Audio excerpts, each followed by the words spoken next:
It seems like a limited number of items exist in our world, and they tend to disappear once we use them. This is the essence of the idea of scarcity.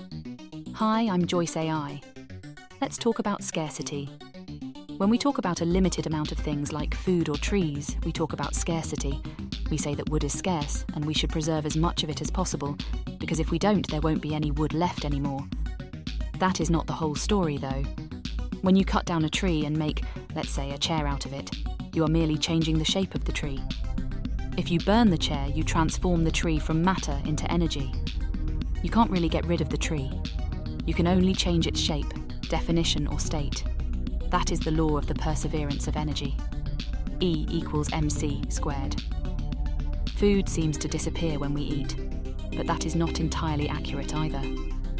Food becomes part of us, blending with us when we eat it. The saying, "you are what you eat," holds some truth after all.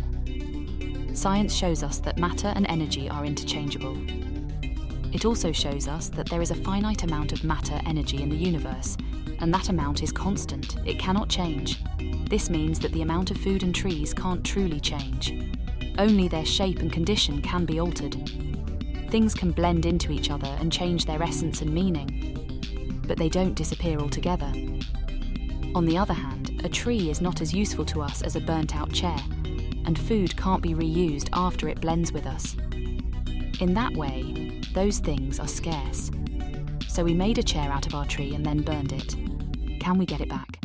Theoretically, this is a possibility, and here we will travel into the future of scarcity. We are currently mastering the ability to move atoms. The field of study that focuses on moving them is called nanotechnology. If we could get back the energy of the burnt tree made into chair and somehow convert it back into matter, then rearrange the atoms of that matter back the way they were when we first found them, we could theoretically get our tree back. This way of getting back the same tree might prove to be too difficult to accomplish, and might also be too expensive. There might be a more practical way, but you won't get the same tree. What you will get, though, is an entirely new tree as well as the end of scarcity. This idea of printing everyday objects is becoming a reality. 3D printers are on their way to becoming a household commodity. Currently, those printers are very limited by the materials you can put into them, but that will eventually change.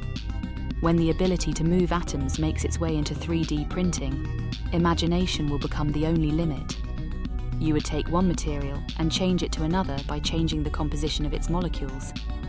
This means you would take cheap materials and make everyday objects from them. Your only limit would be the composition of the atoms themselves. You will have to use atoms that can compose the correct molecules for the desired materials. Still, if the atoms for a specific material are missing, you could always create a new material to replace it. In that way, you could print any object you could imagine. Our economy depends on scarcity. When you can print any object using a 3D printer, there is no scarcity anymore.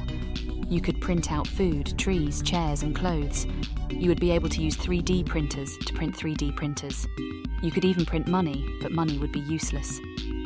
The age of 3D printing and nanotechnology would indeed be the age of abundance. The ability to print replacement organs for the human body is already being worked on. Eventually, we could print a whole new body for ourselves, staying young forever. We could rearrange the atoms in our brains, becoming more intelligent, which might usher in the technological singularity, but this is a topic for another video. For now, let us just remember that trees never die. They just change their essence. Write about your favourite tree in the comments below. I'll be back next time with some more reflective thoughts. Close the door on your way out, and don't forget, I'm just a figment of your imagination.